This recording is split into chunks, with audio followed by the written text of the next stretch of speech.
जहाँ लड़कियों की मैंने शादियाँ कर दी, कोई भी दुन दुखी आ गया उसकी मैं सेवा करती हूँ। मैं चुनाव जीतने के बाद भी लोगों के साथ रहूंगी। मैं तो रहूंगी सही, पर परिवार मेरा पूरा लगेगा कि मेरे साथ जनता रहे और मुझे जीत के विधायक बनाए।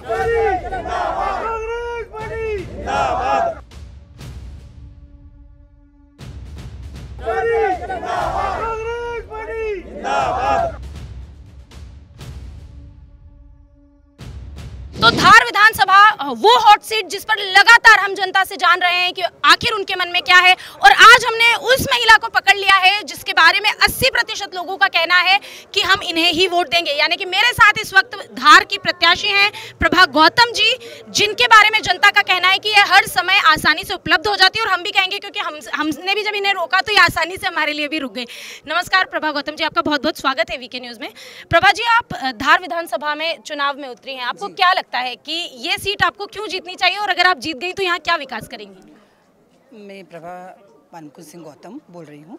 मैं यहाँ पे अच्छे वोटों से जीत के और यहाँ विकास करना चाहती हूँ। यहाँ की जो अभी एमएलए हैं वो भी एक महिला है, और यहाँ के लोगों का ये आरोप है कि जो नीना वर्मा है वो 5 साल में एक बार ही आती है। आप भी एक महिला हैं, तो ये आपके साथ भी तो हो सकता है कि आपने चुनाव जीत लिया, इसके बाद आप नजर ही ना आए। नहीं, मैं चुनाव जीतने के बाद भी लोगों के साथ रहूंगी। लोगों का सपोर्ट रहेगा मेरे ऊपर और मेरा पूरा परिवार भी लगा रहेगा। मैं तो रहूंगी सही, पर परिवार मेरा पूरा लगेगा। कोरोना काल में भी मेरा पूरा परिवार लगा था। आपका पूरा परिवार जो है वो समाज सेवी के रूप में जाना जाता है, राजनीति में आने के बारे में कैसे विचार किया? सिर्फ लोगों की सेवा करना, उनके दुख दर्द करना, यही मेरा लक्ष्य है।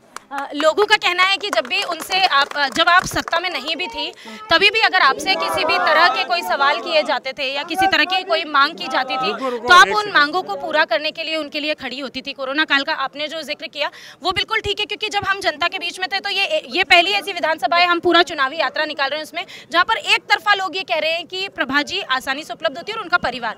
पर मेरा सवाल ये है कि क्या सिर्फ प्रभा जी उपलब्ध रहती हैं, क्योंकि ये भी कहा जा रहा है कि बाल मुकुंद गौतम जी, उनके बेटे, उनके मनोज गौतम जी का भी नाम लिया गया है कि वो। तो मेरा अहम सवाल यही है, क्योंकि जो जनता है वो जनता एक एमएलए चुनती है, तो ये एमएलए क्या अपनी जनता से बाद में भी टच में रहेगी या ये नीना वर्मा बन जाएंगी? नहीं, मैं प्रभा सिंह गौतम रहूंगी और यही रहूंगी, और मैं जनता की सेवा करूंगी, और नहीं रहने पे मेरे परिवार के लोग करेंगे। ये मेरा लक्ष्य है। प्रभा जी, आपने इसके पहले भी एक बार चुनाव लड़ा था, जिस चुनाव में आप हार गए थे, और बाल मुकुंद जी के साथ भी यही हुआ था, जैसे कि उनके एक वोट से उनको हारा हुआ घोषित किया था। फिर जब रिजल्ट आया तब तक काफ़ी देर हो चुकी थी, बाद में वही जीते भी थे उस चुनाव को। तो इस बार जो है वो लहर दिख रही है, एक तरफा लहर। ये एक तरफा लहर लाने के लिए आपको लगता है कि कोविड काल में आपने जो सेवा की है वही एक वजह है, या इसके अलावा भी और कोई चीज़ें हैं? नहीं, मैंने लड़कियों की भी 18,000 लड़कियों की मैंने शादियाँ कर दी। आज भी वो परिवार मेरे यहाँ आता है। मेरे से मैं मतलब लेडीज हूँ, ये मेरा कहना है, पर मेरा पूरा परिवार लगा रहता है। जो बनता है आज भी मैं सेवा करती हूँ। कोई भी दुन दुखी आ गया उसकी मैं सेवा करती हूँ। ये मेरा लक्ष्य है।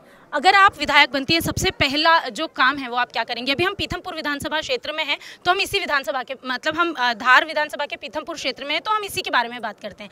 जब आप विधायक बनेंगी तो आप क्षेत्र के लिए क्या करेंगी?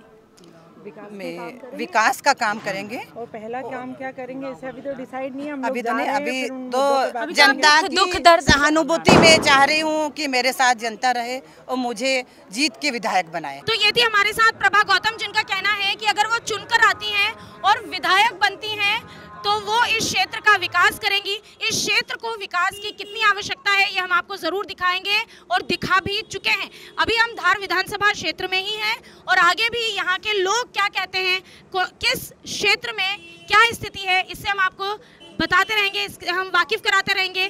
तब तक आप देखते रहिए वीके न्यूज़। वीके न्यूज़, राष्ट्र के नाम।